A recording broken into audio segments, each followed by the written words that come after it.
అప్పుడు పార్టీ అధినేత ఆదేశాలతో ఆగిన ఇప్పుడు యువనేత ఇచ్చిన స్టేట్మెంట్ తో చిర్రెత్తుకొచ్చిన ఆ సీనియర్ నియోజకవర్గంలోనే మకాం వేశారు. ప్రజలతో తనకున్న అనుబంధాన్ని గుర్తు చేస్తూ అందుబాటులో ఉంటారని ప్రకటించడంతో రచ్చతో కూడిన చర్చ మొదలైంది. ఆయన హైదరాబాద్ లో ఉంటారని, మరో నాయకుడు నియోజకవర్గ బాధ్యతలు చూస్తారని అధినేత మాటగా చెప్పేశారు. నెంబర్ 2 ఇటొస్తారని ఆయన ఎందుకు అన్నట్లు, అక్కడే ఉంటారని ఈయన ఎందుకు అంటున్నట్లు, అసలు ఎందుకు ఈ గందరగోళం? ఏ నియోజకవర్గంలో జరుగుతోంది హైడ్రామా? Let's watch.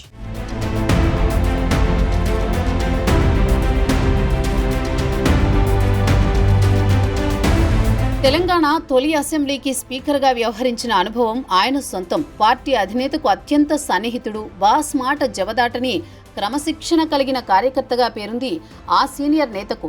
గత ఎన్నికల్లో టికెట్ రాకున్నా పార్టీ విధేయుడిగా సహకరించారు. ప్రస్తుతం బీసీల ప్రతినిధిగా, మండలి పక్ష నేతగా తన అనుభవంతో పార్టీకి పెద్ద దిక్కుగా ఉంటున్నారు ఆయని మధుసూదనాచారి.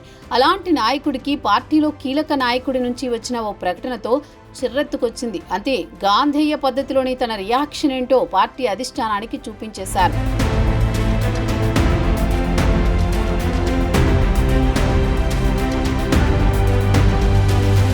సొంత నియోజకవర్గమైన భూపాలపల్లిలో 3 రోజులు మకాం వేసి మరీ అక్కడి ప్రజలతో తనకున్న అనుబంధాన్ని గుర్తు చేసుకున్నారు మధుసూదనాచారి. కష్టకాలంలోనూ పార్టీకి విధేయుడిగా ఉన్న ఆ సీనియర్ నేత ఇప్పుడు కాస్త అసహనంతోనే ఉన్నారు. అధినేతతో సాన్నిహిత్యం ఉన్న సీనియర్ ఆయన తర్వాత పార్టీకి పెద్ద దిక్కైన చిన్న నేతకు మాత్రం దూరంగా ఉంటున్నారు. అనుభవజ్ఞుడైన నాయకుడు ఇకపై హైదరాబాద్లో ఉంటారని పార్టీ వర్కింగ్ ప్రెసిడెంట్ హోదాలో కేటీఆర్ ప్రకటించడం హాట్ టాపిక్ గా మారింది.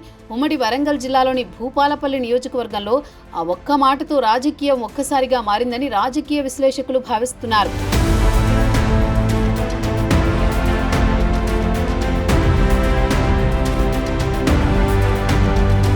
2014లో భూపాలపల్లి నియోజకవర్గం నుంచి గెలిచి తెలంగాణ తొలి శాసనసభ స్పీకర్గా బాధ్యతలు చేపట్టారు సిరికొండ మధుసూదనాచారి. 5 ఏళ్లు స్పీకర్గా ఆయన సభను నడిపిన తీరు రాష్ట్ర ప్రజాప్రతినిధుల మన్ననలు అందుకుంది. తన అనుభవంతో సభాపతిగా మంచి మార్కులు వేయించుకున్నారు మధుసూదనాచారి. కానీ 2018 అసెంబ్లీ ఎన్నికల్లో ఆ నాయకుడికి ఓటమి ఎదురైంది. నియోజకవర్గంలో 100 కోట్లతో అభివృద్ధి చేసినా ప్రజలు ఇచ్చిన తీర్పును గౌరవించి పార్టీ పనిలో నిమగ్నమయ్యారు ఆ సీనియర్. అదే నియోజకవర్గంలో కాంగ్రెస్ బీఫాంపై గెలిచిన ఎమ్మెల్యే అయిన గండ్ర వెంకటరమణారెడ్డి తర్వాత బీఆర్ఎస్ తీర్థం పుచ్చుకున్నారు. అయినా ఓర్పుతో అధినేత ఆదేశాలను శిరసావహిస్తూ ముందుకెళ్లారు మధుసూదనాచారి. అయితే తన అనుచర గణానికి ఏమీ చేయలేని నిస్సహాయ స్థితిలో నియోజకవర్గానికి దూరం కావాల్సి వచ్చింది.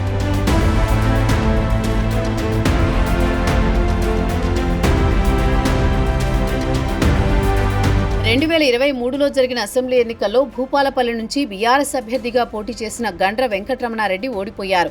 ఓటమి తర్వాత ఆయన నియోజకవర్గానికి వెళ్లకపోవడమే కాకుండా పార్టీ కార్యక్రమాలకు, కార్యకర్తలకు అందుబాటులో లేకపోవడంతో అక్కడి బీఆర్ఎస్ శ్రేణులు నిరుత్సాహంలో ఉన్నాయి. ఇటీవల ఎమ్మెల్సీగా అవకాశం కల్పించి మండలపక్ష నేతగా మధుసూదనాచారిని నియమించారు కేసీఆర్. దీంతో పార్టీ రాష్ట్ర వ్యవహారాలతో పాటు అటు మండలి వ్యవహారాల్లో కీలక భూమిక పోషిస్తూ హైదరాబాద్కే పరిమితమయ్యారు మధుసూదనాచారి. కానీ ఇటీవల పార్టీ ముఖ్యనేత ప్రకటనతో మళ్లీ భూపాలపల్లిలో మకాం వేయాల్సి వచ్చిందని తన సన్నిహితులతో వాపోతున్నారు ఆ సీనియర్.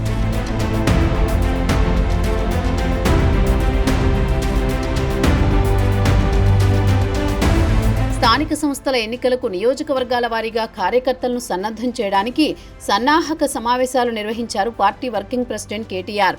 బీఆర్ఎస్ పార్టీ సీనియర్ నేతలు, ఉద్యమకారులు మధుసూదనాచారిని నియోజకవర్గంలో తిప్పాలని, ఆయనొస్తేనే స్థానిక సంస్థల్లో ఎక్కువ స్థానాలు గెలుస్తామని కేటీఆర్ దృష్టికి తెచ్చారు. మధుసూదనాచారి మండలి పక్ష నేతగా హైదరాబాద్లో ఉంటారని, భూపాలపల్లి నియోజకవర్గ ఇన్ఛార్జిగా మాజీ ఎమ్మెల్యే గండ్ర వెంకటరమణారెడ్డి మీకు అందుబాటులో ఉంటారని ఆ సమావేశంలో అధికారికంగా ప్రకటించారు కేటీఆర్. దీంతో సన్నిహితులు, సీనియర్లు పట్టుబట్టడంతో 3 రోజుల పాటు భూపాలపల్లిలోనే పర్యటించేలా షెడ్యూల్ పెట్టుకున్నారు మధుసూదనాచారి. భూపాలపల్లి నియోజకవర్గంతో తనకున్న అనుబంధాన్ని గుర్తు చేసుకున్నారు. ఇక్కడి ప్రజల నుంచి తననెవరూ విడదీయలేరని ప్రకటించి మరీ మధుసూదనాచారి పర్యటనని కొనసాగించడం చర్చనీయాంశమైంది.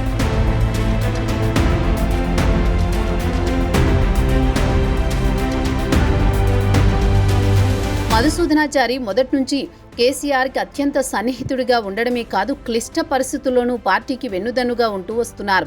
మొదటి నుంచి బాస్తో సన్నిహితంగా ఉండబట్టే కేటీఆర్ టీంలో ఆయన భాగం కాలేకపోయారని అనుచరులు వాపోతున్నారు. అందుకే కేటీఆర్ భూపాలపల్లిలో గండ్ర వెంకటరమణారెడ్డిని ప్రోత్సహిస్తున్నారని మధుసూదనాచారి అనుచరులు నిరుత్సాహంలో మునిగిపోతున్నారు. అయితే తన రాజకీయ అనుభవంతో వివాదాస్పదం చేయకుండానే భూపాలపల్లిలో మకాం వేసి ఎప్పటికైనా అది తన నియోజకవర్గమేనని సంకేతాలిచ్చారు మధుసూదనాచారి. ఈ పరిణామాలతో భూపాలపల్లి రాజకీయం మరో మలుపు తిరిగే అవకాశం ఉందని ప్రజలు, రాజకీయ విశ్లేషకులు భావిస్తున్నారు.